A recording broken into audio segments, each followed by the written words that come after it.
അസ്സലാമലൈക്കും welcome to YouTube ചാനലിൽ നമ്മൾ ഉണ്ടാക്കുമ്പോൾ ഒരു നാരങ്ങ വെള്ളമാണ്. പക്ഷെ അത് കാണുമ്പോൾ നമുക്ക് പാല് വെള്ളം പോലെ ഇരിക്കും. അപ്പോൾ ആ ഡ്രിങ്ക് ഒരു വൈറലായി കൊണ്ടിരിക്കുന്ന ഒരു ഡ്രിങ്ക്, അപ്പോൾ എല്ലാവരും ഉണ്ടാക്കിക്കൊണ്ടിരിക്കുന്ന ഒരു ഡ്രിങ്കാണ്. അപ്പോൾ വീട്ടിലേക്ക് പോകുന്നതിന് മുന്നേ എൻ്റെ ചാനൽ ആദ്യമായിട്ട് കാണുന്നവരാണെങ്കിൽ ഒന്ന് സബ്സ്ക്രൈബ് ചെയ്യുക. തൊട്ടടുത്തുള്ള ബെല്ലിന് ഒരു ചിഹ്നം കാണാം, അതും കൂടി ഒന്ന് ക്ലിക്ക് ചെയ്യുക. എന്നാൽ മാത്രമേ ഞാൻ ഇടുന്ന വീഡിയോസ് നിങ്ങൾക്ക് കിട്ടുള്ളൂ കേട്ടോ. ഇപ്പോൾ നമുക്ക് ഉണ്ടാക്കാൻ പോയി 2 നാരങ്ങയാണ് പിടിച്ചിരിക്കുന്നത് കേട്ടോ.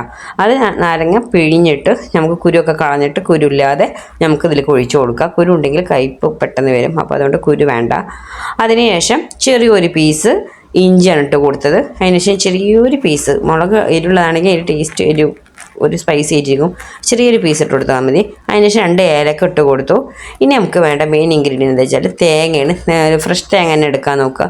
ഫ്രീസറിൽ വെച്ചതോ അതുപോലെ ചിരകി മുന്നേ വെച്ചിട്ടില്ല, ഫ്രീസറിൽ വെച്ചതും അന്ന് ഫ്രഷ് ആയിട്ടുള്ള തന്നെ എടുക്കാൻ നോക്കുക. ഫ്രീസറിൽ വെച്ച് എടുക്കാതിരിക്കുക, ഫ്രിഡ്ജിൽ വെച്ചൊന്നും എടുക്കാതിരിക്കുക. അതിനുശേഷം ആവശ്യത്തിലുള്ള പഞ്ചസാര ഇട്ട് കൊടുക്കുക. മധുരം വരുന്നതിനനുസരിച്ച് ഇവിടെ നല്ല മധുരം വേണം, അപ്പോൾ ഞാൻ മധുരം കുറച്ച് കൂടുതലിട്ട് കൊടുത്തിട്ടുണ്ട്. അരക്കാനായിട്ടുള്ള വെള്ളം വേണ്ടത്, വെള്ളം നമ്മൾ ജ്യൂസിനെടുത്ത വെള്ളം ഫുള്ള് ഒഴിച്ച് കൊടുക്കണ്ട, അതിൽ നിന്ന് കുറച്ച് ഒഴിച്ച് കൊടുക്കുക. കാരണം തേങ്ങ നന്നായിട്ട് അരഞ്ഞിട്ട് തന്നെ കിട്ടണം, അപ്പോഴാണ് അതിൻ്റെ ടേസ്റ്റ് കിട്ടുള്ളൂ. കുറേ ഒഴിച്ചാൽ അത് അരയില്ല തേങ്ങ. അതിനുശേഷം ഞാൻ അത് അരച്ച് കൊടുത്തിട്ടുണ്ട്.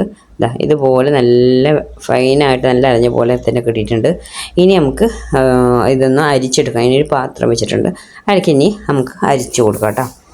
അതിങ്ങനെ ഒഴിച്ച് കൊടുത്തിട്ട് ഒരു സ്പൂൺ വെച്ചിട്ടോ എന്തെങ്കിലും വെച്ച് നമുക്ക് ഇതുപോലെ നന്നായിട്ട് അരിച്ചെടുക്കണം. കാരണം അതിൻ്റെ എല്ലാ ഗുണങ്ങളും അതിലുണ്ടാവും. അപ്പോൾ അതുകൊണ്ട് നന്നായിട്ട് അരയ്ക്കുക. അല്ലെങ്കിൽ നിങ്ങൾക്ക് വേണമെങ്കിൽ ഇതിങ്ങനെ അരിച്ചതിന് ശേഷം പിന്നെ തേങ്ങയൊക്കെ ഒന്ന് അരച്ചതിന് ശേഷം പിന്നെ പഞ്ചസാര ഇട്ടാലും മതി കേട്ടോ. അതിൻ്റെ ഒരുമിച്ച് ഇടണമെന്നില്ല, അരിച്ചതിന് ശേഷം പഞ്ചസാര ഇട്ടാലും കുഴപ്പമൊന്നുമില്ല. അതെങ്ങനെ നിങ്ങളെ സൗകര്യം പോലെ ചെയ്താൽ മതി. ഇതൊക്കെ അരിക്കുക. തേങ്ങയൊക്കെ അരച്ചതിന് ശേഷം പഞ്ചസാര ഇട്ട് കൊടുത്തിട്ട് ഒന്ന് ജസ്റ്റ് അടിച്ചിട്ട് കൊടുത്താലും അങ്ങനെയും കുഴപ്പമില്ല. ഇനി എനിക്ക് ആവശ്യമുള്ള വെള്ളമൊക്കെ ഞാൻ ആ ജാറിൽ തന്നെ ഒഴിച്ച് കൊടുക്കണം കേട്ടോ. അങ്ങനെ നമ്മൾ എത്ര വെള്ളം ജ്യൂസിന് എടുക്കുന്നുണ്ടോ ആ വെള്ളം ഇതിൽ കൂടെ തന്നെ ഒഴിച്ച് കൊടുത്താൽ മതി. അപ്പോൾ അത്രയും അതിലുള്ള എല്ലാ സത്തുകളും എല്ലാം അതിലേക്ക് ഇറങ്ങി വരും. കാരണം അതിൽ കുറേ നമ്മൾ എത്ര ഇതാക്കിയാലും അതിൻ്റെ ആ ഒരു ടേസ്റ്റ് ആ തേങ്ങയിലും അതിലെല്ലാം ഉണ്ടാവും. അപ്പോൾ അതുകൊണ്ട് ഞാൻ ജ്യൂസിന് എടുക്കുന്ന എല്ലാ വെള്ളം അതിൽ കൂടെ തന്നെ ഒഴിച്ച് കൊടുത്തിട്ടാണ് സ്ട്രെയിൻ ചെയ്യണത്. അപ്പോൾ അങ്ങനെ വെള്ളം ഒഴിച്ച് കൊടുക്കുമ്പോൾ അതിൻ്റെ ആ എല്ലാ ഗുണങ്ങളും അതിലേക്ക് തന്നെ നല്ല ഇറങ്ങിക്കിട്ടും. അല്ലെങ്കിൽ കുറച്ച് അതിൽ തന്നെ ഇരിക്കും ആ തേങ്ങയുടെ ഇതിൽ തന്നെ. ഇപ്പോൾ ഞാൻ എല്ലാം സ്ട്രെയിൻ ചെയ്തെടുത്തിട്ടുണ്ട്. ഇപ്പോൾ നമ്മളെ ഡ്രിങ്ക് ഇവിടെ റെഡി ആയിട്ടുണ്ട്. ഇനി നമുക്ക് 2 ഗ്ലാസ് എടുക്കണം. സാധാ പോലെ അതിലേക്ക് ഒഴിച്ച് കൊടുക്കുക. ഇത് പെട്ടെന്ന് ഉണ്ടാക്കാനും പറ്റും. പിന്നെ അതുപോലെ ഈ ചൂടല്ലേ, ഇപ്പോൾ നല്ല ചൂട് സമയത്തും നോമ്പിനും എന്നും ഇനിയിപ്പോൾ ഒരു മാസം ഫുള്ള് ഓരോരോ ഡ്രിങ്ക് വേണം. അപ്പോൾ ഇങ്ങനെയൊക്കെ ഓരോന്ന് വെറൈറ്റി ആയിട്ട് ഉണ്ടാക്കി നോക്കിയാൽ അത്രയും നല്ല ടേസ്റ്റാണ് ഇത് കുടിക്കാനിട്ടാ. ഞാൻ അതിലേക്ക് 2 കസ്കസ് ഞാൻ കുറച്ച് കുതിർത്ത് വെച്ചിട്ടുണ്ടായിരുന്നു, അത് ഇട്ട് കൊടുത്തിട്ടുണ്ട്. അത് നിങ്ങൾ ഉണ്ടെങ്കിൽ ഇട്ട് കൊടുത്താൽ മതിട്ടാ. ഞാനിവിടെ ഉള്ളതുകൊണ്ട് കുതിർത്തിട്ട് അങ്ങനെ ഇട്ട് കൊടുത്തെന്ന് മാത്രം. അത് കൂടി ഉണ്ടെങ്കിൽ നമുക്ക് കുടിക്കുമ്പോൾ രസമല്ലേ, അപ്പോൾ അത് ഇട്ട് കൊടുത്തിട്ടുണ്ട്. ഇനി അതിലേക്ക് 2 ഐസ് ക്യൂബ് ഇട്ട് കൊടുക്കണം കേട്ടോ, എന്നാലാണ് ആ ഡ്രിങ്ക് നല്ലൊരു ടേസ്റ്റ് ഉണ്ടാവുക. ഇനി ചൂടും നോമ്പൊക്കെ അല്ലേ, അപ്പോൾ നമുക്ക് എന്തായാലും തണുത്ത വെള്ളം തന്നെ കുടിക്കാൻ വേണം.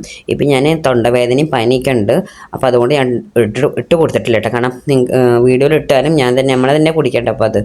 അപ്പോൾ അതുകൊണ്ട് ഞാൻ ഇട്ട് കൊടുത്തില്ല. കുട്ടികൾക്കാണെങ്കിലും ഞാൻ തണുപ്പ് ഒഴിവാക്കുകയാണ്. ഇവിടെ ക്ലൈമറ്റ് തണുപ്പായതുകൊണ്ട് എല്ലാവർക്കും പനി ജലദോഷം, അപ്പോൾ അതുകൊണ്ട് ഒഴിവാക്കിയതാണ് കേട്ടോ. അപ്പോൾ നിങ്ങളുണ്ടെങ്കിൽ ഇട്ട് കൊടുക്കുക. അസുഖങ്ങൾ എന്തെങ്കിലും ഉണ്ടെങ്കിൽ മാത്രം ഐസ് ക്യൂബ് നമുക്ക് ഒഴിവാക്കാം കേട്ടോ. അപ്പോൾ എല്ലാവരും ഒന്ന് ട്രൈ ചെയ്ത് നോക്കണം. നല്ല ഈസിയാണ്, ടേസ്റ്റാണ്, നല്ലൊരു ഡ്രിങ്കാണ്. അപ്പോൾ എല്ലാവരും ഒന്ന് ഉണ്ടാക്കി നോക്കുക. അപ്പോൾ ഇത്രയുള്ള നമ്മളെ വീഡിയോ ഇഷ്ടമായിട്ടുണ്ടെങ്കിൽ ലൈക്ക് ചെയ്യാനും ഷെയർ ചെയ്യാനും കമൻറ്റ് ചെയ്യാനും സബ്സ്ക്രൈബ് ചെയ്യാനും മറക്കരുത്. Okay, bye bye, thank you.